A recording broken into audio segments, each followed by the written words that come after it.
What's up guys, welcome to your 33rd tutorial, and in this tutorial I'm going to be teaching you guys about multi-dimensional arrays. Now people make multi-dimensional arrays whenever they want to do something like make a table in Java or make something where you need coordinates. So again, or not again, for the first time, the syntax for making a multi-dimensional array is your array type, which is int in this case.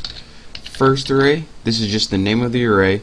And instead of just one square bracket, you actually add two. The first one is for the row, and the second one is for the column. So how you create this is this. And this of course is a multi-dimension array initializer, and this is the easiest way to create multi-dimensional arrays. So you pretty much have your main array right here, but instead of just filling it with numbers 4, 5, 6, you actually fill them with other curly brackets where you can put something like 8, 9, 10, 11, and then anytime you want to go to a new row, just press comma, add new curly brackets, and put something like 12, 13, 14, 15. So what this would mean right here is you have an array with your first row being 8, 9, 10, 11, and your second row being 12, 13, 14, 15. So whenever these you want to call an element in your array, the first row, all of this, the first call is 0. So this would be first array 0, 1, first array 0, 2, like this.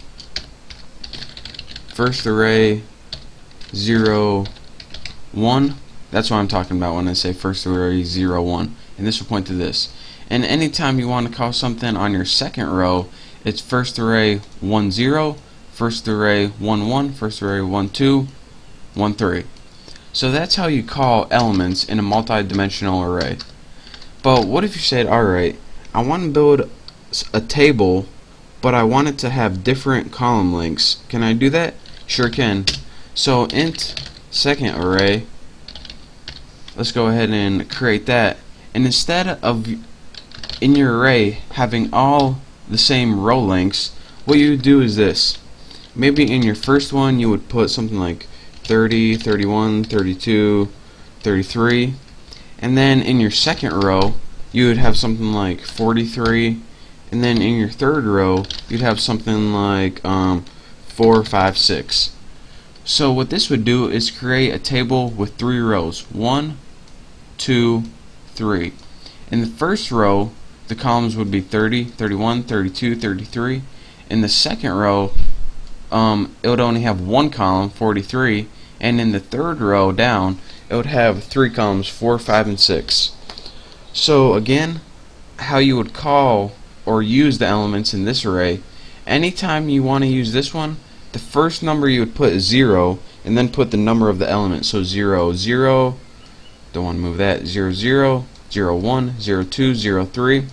This one would only have, you would be able to call 1, 0, and this one you'd be able to call 2, 0, 2, 1, 2, 2. So that's how you call elements in a multi-dimensional array. And actually in the next tutorial I'm going to be building a program to output this so you can see visually what I mean and how you create a table with rows and columns, and once you see it, it's going to make complete sense to you and it's going to be really easy. So that is the basics of a multi-dimensional array. Again, in the next tutorial I'm going to show you guys visually how to do this so it'll make a lot more sense to you. So thank you guys for watching, and please check out my next tutorial, and I will see you then.